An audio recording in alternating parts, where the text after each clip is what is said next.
Aquest dilluns s'ha celebrat a Vic l'acte dels procuradors de Sant Miquel dels Sants, un acte institucional solemne que serveix per obrir la festa major i presentar els personatges que participaran activament a la festa.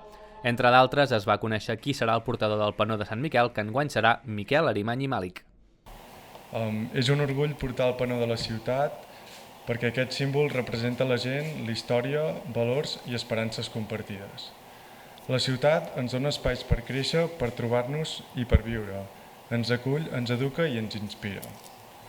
Però també som els ciutadans els que donem vida a la ciutat amb el que fem cada dia i contribuïm a mantenir la seva essència i a fer-la avançar amb nosaltres. Visca la ciutat de Vic i la seva gent i que aquesta connexió no es perdi mai. Bona festa major!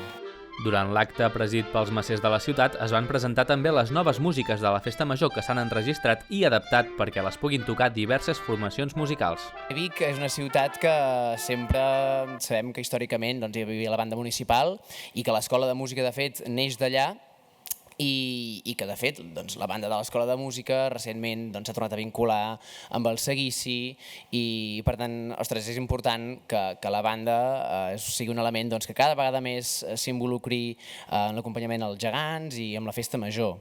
En aquest sentit era important que existissin aquests materials, també pel que fa al caràcter pedagògic d'aquests materials que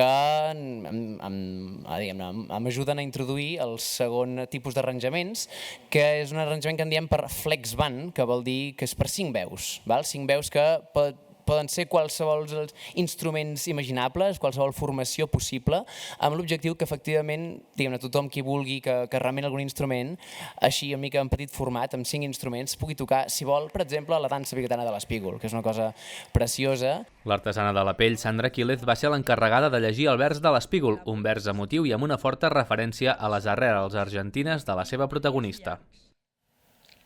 Pell d'espígol, ets l'essència que ens queda quan la llum ja ha marxat.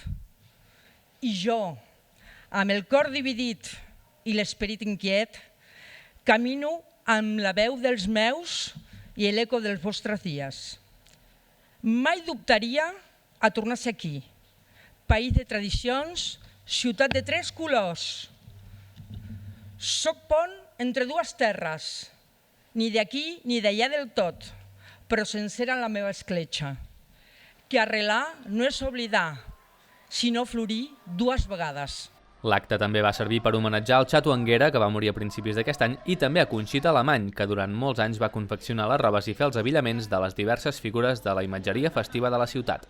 Amb aquest acte es dona el tret de sortida de la Festa Major de Vic, que engegarà les seves activitats per Sant Joan i s'allargarà fins al 13 de juliol.